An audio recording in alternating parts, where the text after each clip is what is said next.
नमस्कार दोस्तों और स्वागत है आपके अपने चैनल प्रेरक पन्ने पर।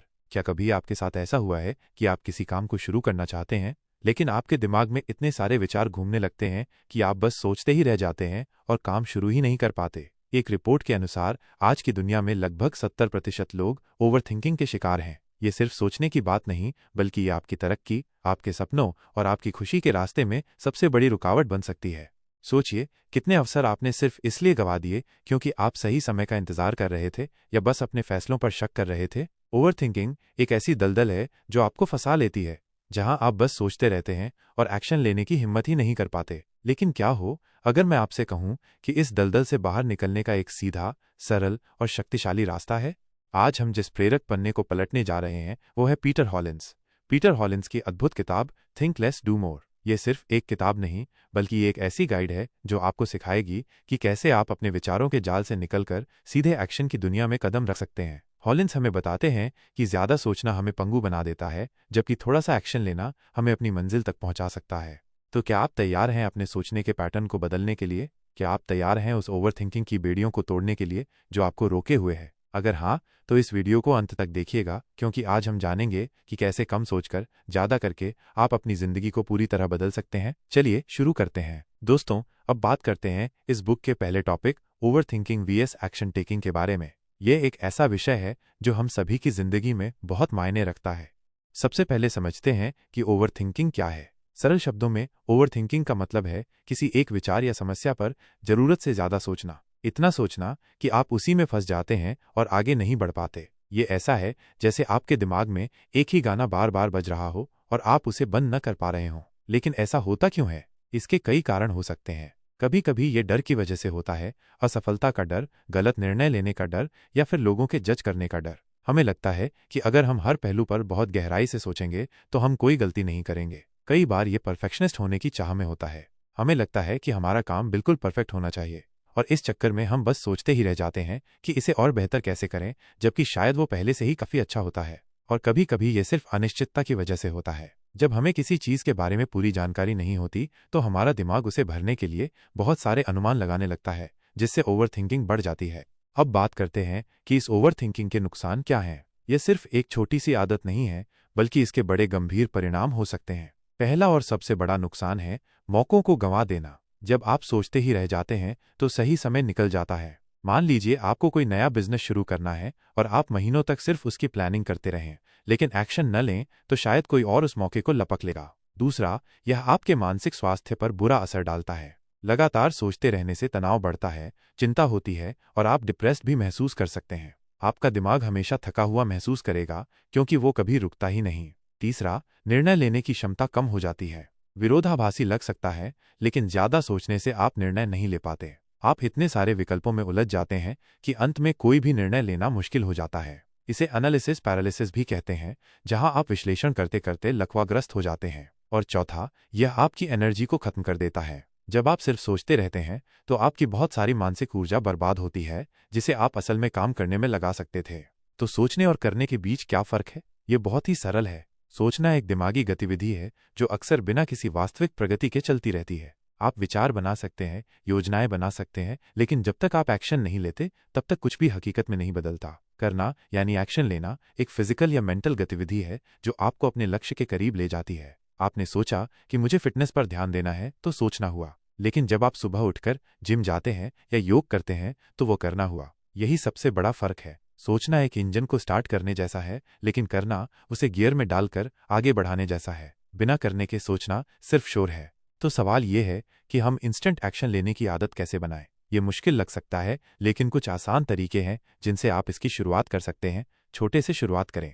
किसी भी बड़े काम को छोटे छोटे टुकड़ों में बांट लें। जब आपको कोई बड़ा लक्ष्य दिखता है तो दिमाग ओवरथिंक करने लगता है, लेकिन अगर आप उसे छोटे छोटे मैनेजेबल स्टेप्स में बांटते हैं तो पहला कदम उठाना आसान हो जाता है। जैसे अगर आपको एक किताब लिखनी है तो सिर्फ 100 शब्द लिखने का लक्ष्य रखें। 5 सेकंड रूल अपनाएं।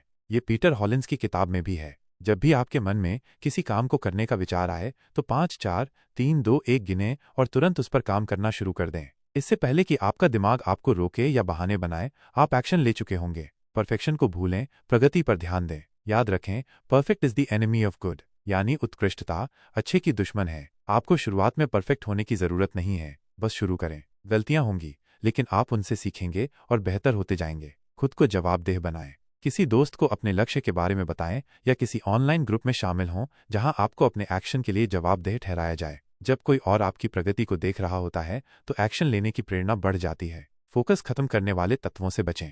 अपने आसपास से उन चीज़ों को हटा दें जो आपका ध्यान भटकाती हैं। सोशल मीडिया नोटिफिकेशंस, अनावश्यक टैब्स, इन सब को बंद करें जब आप कोई काम कर रहे हों। दोस्तों, ओवरथिंकिंग एक आदत है और एक्शन लेना भी एक आदत है। अच्छी खबर यह है कि आप किसी भी आदत को बदल सकते हैं। तो आज से ही कम सोचें और ज्यादा करें। क्या आप तैयार हैं इस बदलाव के लिए? दोस्तों, अब बात करते हैं इस बुक के दूसरे टॉपिक, मेंटल रिवायरिंग टेक्निक्स के बारे में। ये टॉपिक इस बारे में है कि कैसे हम अपने दिमाग को फिर से प्रोग्राम कर सकते हैं, ठीक वैसे ही जैसे एक कंप्यूटर को रीबूट करते हैं ताकि वो बेहतर काम कर सके। तो सबसे पहले जानते हैं कि हम अपने दिमाग को रीप्रोग्राम कैसे करें। हमारा दिमाग एक आदत बनाने वाली मशीन है। जो बातें हम बार बार सोचते हैं या जो काम हम बार बार करते हैं वही हमारे दिमाग में गहरे बैठ जाते हैं। अगर आप हमेशा नकारात्मक सोचते हैं तो आपका दिमाग नकारात्मक सोचने का आदी हो जाएगा। इसे बदलने के लिए हमें जानबूझकर अपने सोचने के तरीके और अपनी प्रतिक्रियाओं को बदलना होगा। ये ठीक वैसे ही है जैसे किसी नई भाषा को सीखना। शुरुआत में ये अजीब लगता है, लेकिन बार बार अभ्यास से आप इसमें माहिर हो जाते हैं। इसमें सबसे पहला कदम है अपने विचारों के प्रति जागरूक होना। पहचानिए कि आप क्या सोच रहे हैं, खासकर जब आप किसी काम को टाल रहे हों या डर रहे हों। जब आप किसी नकारात्मक विचार को पकड़ लें तो उसे चुनौती दें। पूछें, क्या ये सच है? क्या इसके पीछे कोई और तरीका भी हो सकता है सोचने का? और फिर जानबूझकर एक सकारात्मक या एक्शन ओरिएंटेड विचार से उसे बदल दें। इसी से जुड़ा है हमारे पुराने बिलीफ सिस्टम को कैसे बदलें। बचपन से या अनुभवों से हमारे दिमाग में कुछ धारणाएं, कुछ विश्वास बैठ जाते हैं, जैसे मैं ये नहीं कर सकता या मैं काफ़ी अच्छा नहीं हूँ। ये पुराने बिलीफ सिस्टम अक्सर हमें आगे बढ़ने से रोकते हैं। इन्हें बदलने के लिए हमें सबसे पहले ये पहचानना होगा कि ये बिलीफ कहाँ से आए हैं और क्या ये सचमुच हमारे लिए फ़ायदेमंद हैं। अक्सर ये सिर्फ हमारे दिमाग में बनी हुई कहानियाँ होती हैं, हकीकत नहीं। इन्हें बदलने के लिए हमें नए, सशक्त बिलीफ बनाने होंगे और उन्हें बार बार दोहराना होगा। उदाहरण के लिए, अगर आप सोचते हैं मैं पब्लिक स्पीकिंग में अच्छा नहीं हूँ, तो इसे बदलकर कहें मैं पब्लिक स्पीकिंग में बेहतर होने के लिए लगातार सीख रहा हूँ और अभ्यास कर रहा हूँ। इस नए बिलीफ को बार बार दोहराएं और हर छोटी सफलता को स्वीकार करें जो इसे मजबूत करे। अब बात करते हैं हैबिट लूप को तोड़ने और नया बनाने की। हर आदत एक लूप में काम करती है। पहले एक संकेत क्यूई होता है जो हमें बताता है कि क्या करना है, फिर हम प्रतिक्रिया रूटीन करते हैं और अंत में हमें इनाम रिवॉर्ड मिलता है। उदाहरण के लिए, तनाव संकेत होने पर आप सोशल मीडिया स्क्रॉल करते हैं, प्रतिक्रिया, और इससे आपको अस्थायी आराम, इनाम मिलता है। ओवरथिंकिंग भी एक आदत का हिस्सा हो सकती है। इस लूप को तोड़ने के लिए हमें सबसे पहले संकेत को पहचानना होगा। वो क्या चीज़ है जो आपको ओवरथिंक करने पर मजबूर करती है। फिर प्रतिक्रिया को बदलना होगा। जब आपको ओवरथिंक करने का मन करे तो कोई और एक्शन लें, जैसे 5 4 3 2 1 काउंट करके कोई छोटा काम शुरू कर देना या कुछ गहरी सांसें लेना। इनाम को भी पहचानें। ओवरथिंकिंग से आपको क्या मिलता है, भले ही वो सिर्फ समस्या को टालने का भ्रम ही क्यों न हो। एक बार जब आप संकेत और इनाम को जान जाते हैं तो आप प्रतिक्रिया को बदलकर एक नई, सकारात्मक आदत बना सकते हैं जो आपको एक्शन लेने की ओर ले जाए। अंत में बात करते हैं विजुअलाइजेशन बनाम एक्शन की। विजुअलाइजेशन यानी किसी चीज को होते हुए मानसिक रूप से देखना बहुत शक्तिशाली है। यह आपके दिमाग को तैयार करता है और आत्मविश्वास बढ़ाता है। आप अपने लक्ष्य को प्राप्त करते हुए खुद को देख सकते हैं, उसकी हर बारीकी को महसूस कर सकते हैं। यह आपको प्रेरित करता है और आपके दिमाग में सफलता की तस्वीर बनाता है। लेकिन यहाँ एक महत्वपूर्ण अंतर है। विजुअलाइजेशन सिर्फ पहला कदम है, ये तैयारी है, वार्म अप है। अगर आप सिर्फ विजुअलाइज करते रहेंगे और कभी एक्शन नहीं लेंगे तो वो सपना कभी हकीकत नहीं बनेगा। एक्शन लेना ही वो पुल है जो आपके विजुअलाइजेशन को वास्तविकता में बदलता है। आप कितना भी विजुअलाइज कर लें कि आप एक धावक हैं, जब तक आप अपने जूते पहनकर दौड़ना शुरू नहीं करते आप कभी धावक नहीं बन पाएंगे। इसलिए विजुअलाइज करें, खुद को प्रेरित करें, लेकिन फिर तुरंत छोटे से छोटा एक्शन लें जो आपको उस विजुअलाइजेशन की ओर ले जाए।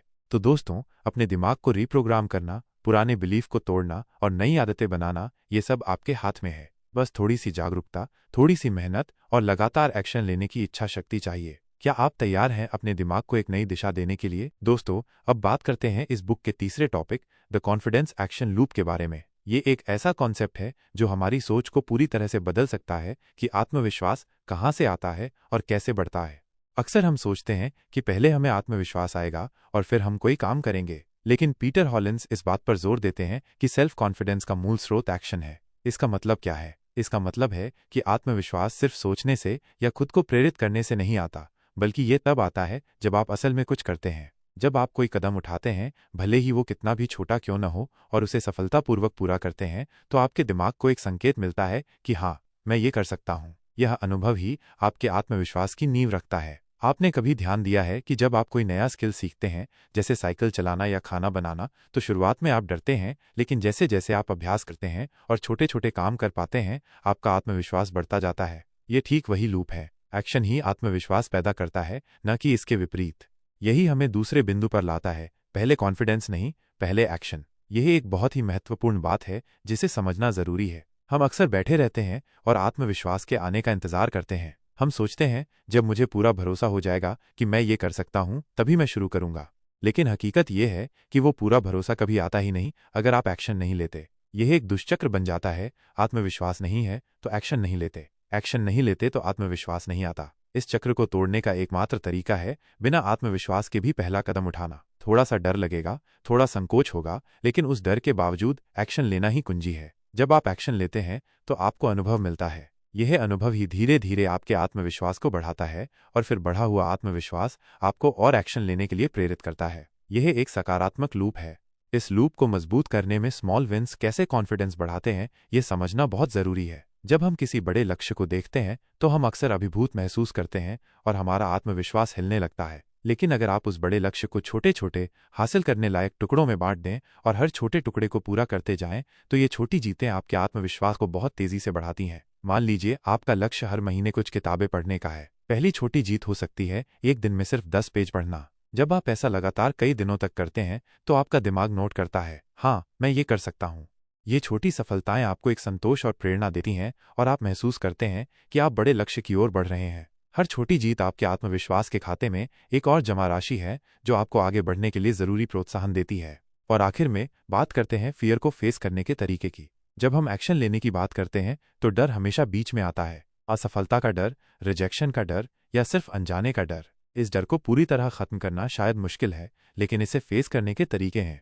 पहला तरीका है, डर को स्वीकार करें। ये मानने से न डरें कि आपको डर लग रहा है, ये मानवीय है। दूसरा, डर के बावजूद एक्शन लें। डर आपको पैरालाइज न करे, इसके लिए छोटे से छोटा कदम उठाएं। जैसे अगर आपको पब्लिक स्पीकिंग का डर है तो शुरुआत में सिर्फ एक दोस्त के सामने बोलें, फिर 2 दोस्तों के सामने, और धीरे धीरे भीड़ बढ़ाएं। तीसरा, सबसे बुरे नतीजे की कल्पना करें और उसके लिए प्लान बनाएं। अक्सर हमारा डर उस नतीजे से कहीं ज्यादा बड़ा होता है जो असल में हो सकता है। अगर सबसे बुरा भी हुआ तो क्या होगा? क्या आप उससे निपट सकते हैं? जब आप सबसे बुरे सिनेरियो के लिए तैयार होते हैं तो डर कम हो जाता है। और चौथा, अपनी पिछली सफलताओं को याद करें। जब आपको डर लगे तो उन सभी मुश्किलों को याद करें जिन्हें आपने पहले पार किया है। ये आपको याद दिलाएगा कि आपके अंदर क्षमता है। तो दोस्तों, याद रखें, आत्मविश्वास कोई ऐसी चीज नहीं है जिसका हम इंतजार करते हैं। ये वो चीज है जिसे हम एक्शन लेकर, छोटे कदम बढ़ाकर और अपने डर का सामना करके बनाते हैं। क्या आप तैयार हैं इस लूप को अपनी जिंदगी में अपनाने के लिए? दोस्तों, अब बात करते हैं इस बुक के चौथे topic, decision making without doubt के बारे में। ये टॉपिक इस बात पर है कि कैसे हम बिना किसी हिचकिचाहट या शक के जल्दी और सही फैसले ले सकते हैं। तो सबसे पहले जानते हैं कि जल्दी और सही डिसीजन लेने की कला क्या है। हम में से कई लोग सोचते हैं कि एक सही फैसला वही होता है जिसमें कोई गलती ना हो, और इस चक्कर में हम बहुत देर तक सोचते रहते हैं। लेकिन अक्सर सबसे सही फैसला वही होता है जो सही समय पर लिया जाए। देरी से लिया गया परफेक्ट फैसला अक्सर देर से लिया गया गलत फैसला बन जाता है। इस कला में महारत हासिल करने के लिए आपको अपनी गट फीलिंग पर भरोसा करना सीखना होगा। इसका मतलब ये नहीं कि आप बिना सोचे समझे कुछ भी कर दें, बल्कि इसका मतलब है कि आप बहुत ज्यादा एनालिसिस में न उलझें। महत्वपूर्ण जानकारी जुटाएं, विकल्पों को समझें, लेकिन फिर एक समय सीमा तय करें और उस समय सीमा के भीतर फैसला लें। याद रखें, कई बार कोई भी फैसला न लेना सबसे बुरा फैसला होता है। यही हमें दूसरे बिंदु पर लाता है, पैरालिसिस बाय एनालिसिस से कैसे बचें। यह एक ऐसी स्थिति है जहां हम इतनी जानकारी इकट्ठा कर लेते हैं और इतने सारे विकल्पों पर विचार करने लगते हैं कि अंत में कोई भी निर्णय नहीं ले पाते। हम बस विश्लेषण करते रहते हैं और एक्शन लेने में असमर्थ हो जाते हैं। इससे बचने के लिए सबसे पहले अपनी जानकारी जुटाने की सीमा तय करें। यह तय करें कि आप कितनी जानकारी पर ही फैसला लेंगे और उससे ज्यादा जानकारी इकट्ठा करने की कोशिश न करें। दूसरा, विकल्पों को सीमित करें। जब आपके पास बहुत सारे विकल्प होते हैं तो चुनाव करना मुश्किल हो जाता है। कुछ मुख्य विकल्पों को चुनें और उन्हीं पर ध्यान केंद्रित करें। तीसरा, याद रखें कि कोई भी फैसला हमेशा परफेक्ट नहीं होता। हर फैसले में थोड़ा जोखिम होता है। डर के कारण फैसला न लेना आपको कहीं नहीं पहुंचाएगा। अब बात करते हैं गुड इनफ फिलॉसफी अपनाने की। यह एक बहुत ही शक्तिशाली अवधारणा है जो हमें परफेक्शन के जाल से बाहर निकालने में मदद करती है। अक्सर हम किसी भी काम या निर्णय में 100% परफेक्शन की तलाश करते हैं। हम सोचते हैं कि जब तक सब कुछ बिल्कुल सही नहीं होगा तब तक हम शुरू नहीं करेंगे या फैसला नहीं लेंगे। लेकिन हकीकत यह है कि परफेक्ट अक्सर अच्छा का दुश्मन होता है। गुड इनफ का मतलब है कि आप उस बिंदु पर रुक जाएं जहां आपका फैसला या काम आपके उद्देश्य के लिए पर्याप्त रूप से अच्छा हो। इसका मतलब ये नहीं है कि आप लापरवाह हो जाएं, बल्कि इसका मतलब है कि आप अनावश्यक रूप से समय बर्बाद न करें परफेक्शन की तलाश में। जब आप गुड इनफ दृष्टिकोण अपनाते हैं तो आप जल्दी एक्शन ले पाते हैं और प्रगति कर पाते हैं, बजाय इसके कि आप बिना कुछ किए अटके रहें। यह आपको लचीलापन देता है और गलतियों से सीखने का मौका भी। और आखिर में बात करते हैं चॉइस ओवरलोड से बचने के तरीकों की। आज की दुनिया में हमारे पास हर चीज के लिए अनगिनत विकल्प हैं। कौन सी फिल्म देखें, कौन सा फोन खरीदें या कौन सा करियर चुनें। इतने सारे विकल्पों से हम अभिभूत हो जाते हैं और फैसला लेना मुश्किल हो जाता है। इससे बचने के लिए सबसे पहले अपनी प्राथमिकताएं तय करें। आपके लिए सबसे महत्वपूर्ण क्या है? जब आपको अपनी प्राथमिकताएं स्पष्ट होती हैं तो विकल्पों को छांटना आसान हो जाता है। दूसरा, विकल्पों की संख्या को सक्रिय रूप से सीमित करें। जब आप किसी चीज की तलाश में हों तो कुछ गिने चुने विकल्पों पर ही रिसर्च करें, बजाय इसके कि आप सब कुछ देखें। तीसरा, दूसरों के अनुभवों और सलाह का उपयोग करें, लेकिन अंतिम फैसला अपना लें। इसका मतलब ये नहीं कि आप आंख मूंद कर दूसरों की बात मानें, बल्कि इसका मतलब है कि आप उनके अनुभवों से सीखें, ताकि आपको हर चीज खुद ही एक्सप्लोर न करनी पड़े। तो दोस्तों, जल्दी और प्रभावी ढंग से निर्णय लेना एक कला है जिसे सीखा जा सकता है। यह सिर्फ सोचने के बजाय करने से आता है, परफेक्शन को छोड़कर प्रगति पर ध्यान देने से आता है और विकल्पों के जाल में न फंसने से आता है। क्या आप तैयार हैं अपने निर्णयों में स्पष्टता और गति लाने के लिए? दोस्तों, अब बात करते हैं इस बुक के 5वें topic mental tools and hacks के बारे में। पीटर हॉलिस हमें अपनी सोच को कंट्रोल करने और एक्शन लेने के लिए कुछ कमाल के मेंटल टूल्स और हैक्स के बारे में बताते हैं। ये वो तरीके हैं जो आपके दिमाग को फिर से प्रोग्राम कर सकते हैं ताकि आप कम सोचें और ज्यादा करें। सबसे पहले बात करते हैं 5 सेकंड रूल की, जो कि मेल रॉबिन्स से प्रेरित है। ये बहुत ही आसान लेकिन शक्तिशाली नियम है। जब भी आपके मन में कोई काम करने का विचार आए या आप जानते हैं कि आपको कुछ करना चाहिए लेकिन आप टाल मटोल कर रहे हैं, तो अपने आप से उल्टी गिनती गिनना शुरू कर दें। 5, 4, 3, 2, 1, जाओ। जैसे ही आप 1 पर पहुंचते हैं, तुरंत उस काम को शुरू कर दें, चाहे आप कितना भी झिझक महसूस करें। ये नियम आपके दिमाग को ओवरथिंकिंग मोड से बाहर निकालता है और आपको तुरंत एक्शन लेने के लिए मजबूर करता है, इससे पहले कि आपका दिमाग बहाने बनाना शुरू कर दे। ये एक स्विच की तरह काम करता है जो आपको सोचने से करने की तरफ धकेलता है। दूसरा टूल है इम्प्लीमेंटेशन इंटेंशन। इम्प्लीमेंटेशन इंटेंशन, जिसे इफ दिस देन दैट भी कहते हैं, ये एक बहुत ही प्रभावी तरीका है अपने लक्ष्यों को हासिल करने के लिए। इसमें आप पहले से ही तय कर लेते हैं कि जब कोई खास परिस्थिति आएगी तो आप क्या एक्शन लेंगे। उदाहरण के लिए, आप कह सकते हैं, अगर मैं सुबह 7 बजे उठूंगा तो मैं तुरंत 15 मिनट योग करूंगा, या अगर मुझे कोई ईमेल का जवाब देना है तो मैं उसे तुरंत 5 मिनट के अंदर निपटाऊंगा। इससे आप अपनी आदतों को ऑटोमेटिक बना लेते हैं। जब वो अगर वाली सिचुएशन आती है तो आपका दिमाग पहले से ही जानता है कि उसे तब क्या करना है, जिससे टाल मटोल की गुंजाइश खत्म हो जाती है और आप बिना सोचे समझे एक्शन ले लेते हैं। तीसरा हैक है टाइम बॉक्सिंग तकनीक। टाइम बॉक्सिंग टेक्निक ये उन लोगों के लिए बहुत उपयोगी है जो किसी एक काम पर बहुत ज्यादा समय बिताते हैं या उसे टालते रहते हैं। टाइम बॉक्सिंग में आप किसी भी काम के लिए एक फिक्स टाइम लिमिट सेट कर देते हैं। मान लीजिए आपने तय किया कि आप अपने ईमेल का जवाब केवल 30 मिनट के लिए देंगे या किसी रिपोर्ट पर सिर्फ 1 घंटा काम करेंगे। जैसे ही वो टाइम खत्म होता है, आप उस काम को रोक देते हैं, चाहे वो पूरा हुआ हो या नहीं। इससे आप कम समय में ज्यादा प्रोडक्टिव बन पाते हैं, क्योंकि आप जानते हैं कि आपके पास लिमिटेड टाइम है। यह आपको परफेक्शनिस्ट बनने से रोकता है और आपको काम को आगे बढ़ाने के लिए प्रेरित करता है, बजाय इसके कि आप एक ही काम पर घंटों लगाते रहें। और चौथा महत्वपूर्ण टूल है नेगेटिव विचारों को रीफ्रेम करना। Reframing negative thoughts. अक्सर हम अपने दिमाग में आने वाले नकारात्मक विचारों की वजह से एक्शन नहीं ले पाते। रीफ्रेमिंग का मतलब है अपने सोचने के तरीके को बदलना। जब कोई नकारात्मक विचार आए, जैसे मैं ये नहीं कर सकता, तो उसे चुनौती दें। पूछें, क्या ये सच में सच है? क्या कोई दूसरा तरीका है इसे देखने का? और फिर उस नकारात्मक विचार को एक सकारात्मक या न्यूट्रल विचार में बदल दें। उदाहरण के लिए, मैं ये नहीं कर सकता को मैं इसे सीखने की कोशिश कर सकता हूँ, या मैं इसमें बेहतर हो सकता हूँ में बदलें। ये आपके दिमाग को समस्या पर फोकस करने के बजाय समाधान खोजने के लिए तैयार करता है, जिससे आप एक्शन लेने के लिए अधिक प्रेरित महसूस करते हैं। ये सभी मेंटल टूल्स और हैक्स आपको अपने दिमाग पर कंट्रोल पाने और ओवरथिंकिंग के जाल से बाहर निकलने में मदद करेंगे। इन्हें अपनी रोजमर्रा की जिंदगी में लागू करके देखिए, आप पाएंगे कि आप कितनी आसानी से अपने लक्ष्यों की तरफ कदम बढ़ा रहे हैं। दोस्तों, अब बात करते हैं इस बुक के छठे topic the power of imperfect action के बारे में। ये टॉपिक हमें सिखाता है कि कैसे हम परफेक्शन की चाह को छोड़कर एक्शन लेकर अपनी जिंदगी में जबरदस्त बदलाव ला सकते हैं।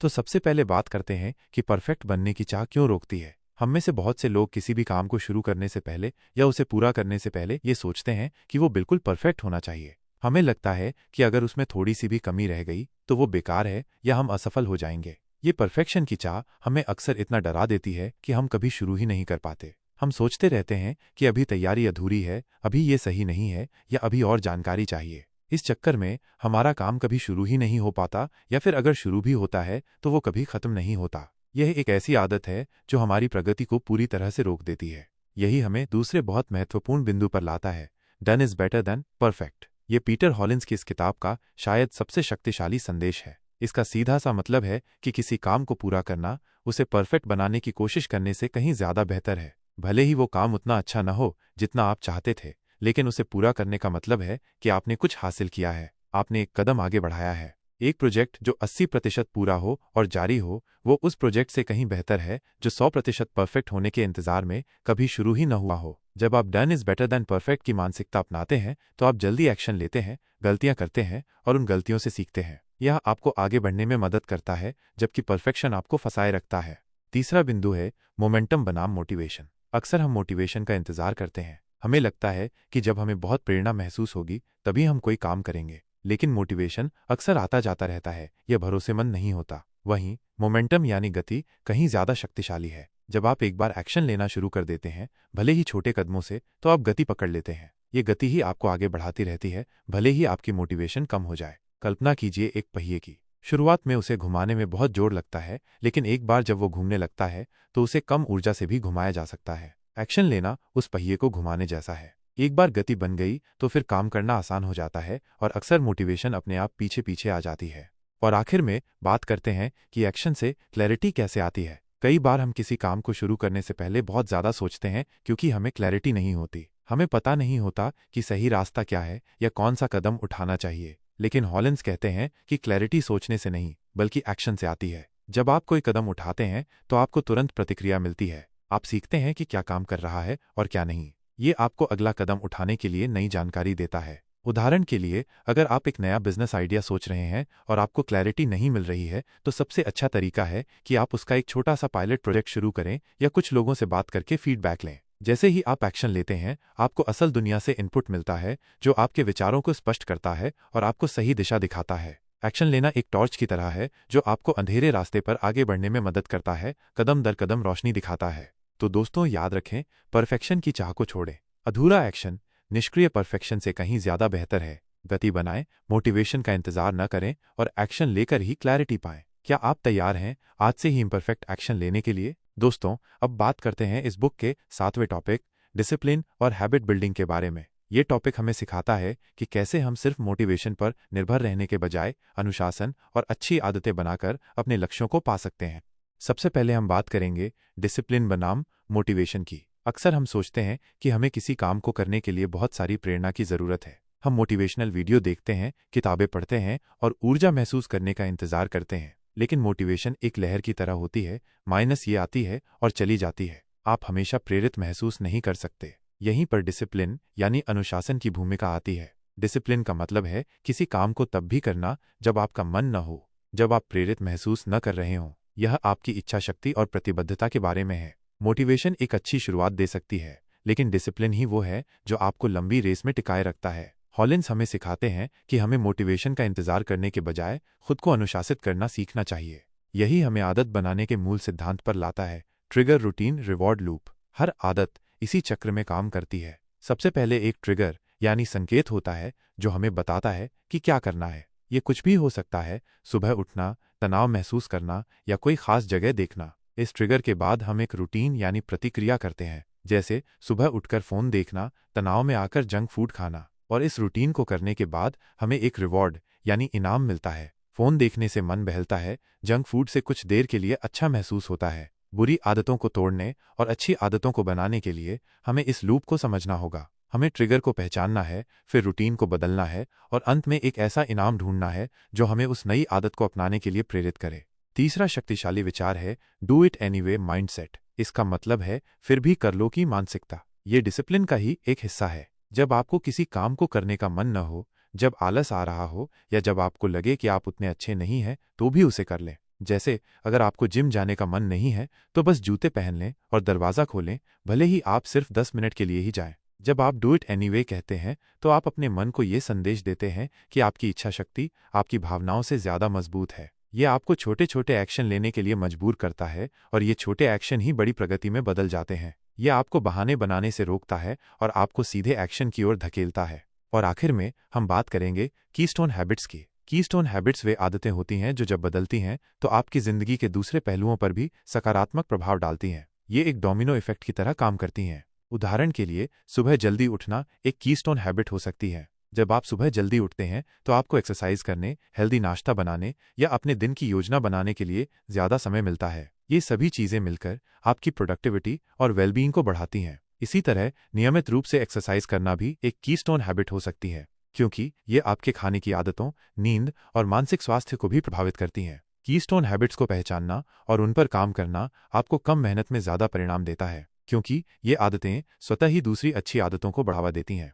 तो दोस्तों, डिसिप्लिन और आदतें बनाना ही वो शक्ति है जो आपको लगातार एक्शन लेने और अपने लक्ष्यों तक पहुंचने में मदद करेगी। मोटिवेशन का इंतजार न करें, बल्कि अपनी आदतों को इतना मजबूत बनाएं कि वे आपको आगे बढ़ाती रहें। क्या आप अपनी खुद की कीस्टोन हैबिट्स को पहचानने और उन पर काम करने के लिए तैयार हैं? दोस्तों, अब बात करते हैं इस बुक के 8वें टॉपिक फोकस और डिस्ट्रैक्शन मैनेजमेंट के बारे में। ये टॉपिक इस बारे में है कि कैसे आज के शोर शराबे वाली दुनिया में हम अपना ध्यान केंद्रित रख सकते हैं और डिस्ट्रैक्शन से बचकर ज़्यादा एक्शन ले सकते हैं।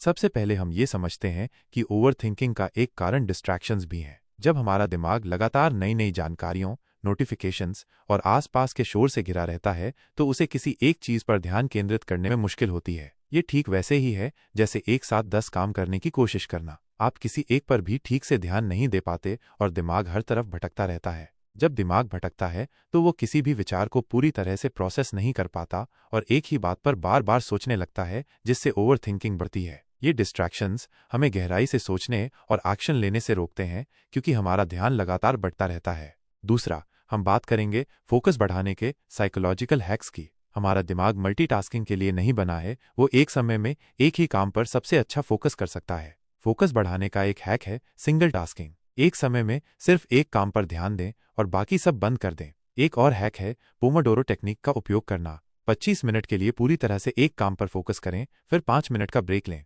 यह आपके दिमाग को आराम देता है और उसे लंबे समय तक फोकस बनाए रखने में मदद करता है। इसके अलावा अपने काम के लिए एक फोकस टाइम तय करें, जब आप जानते हैं कि कोई आपको डिस्टर्ब नहीं करेगा, और उस समय सिर्फ अपने काम पर ध्यान दें।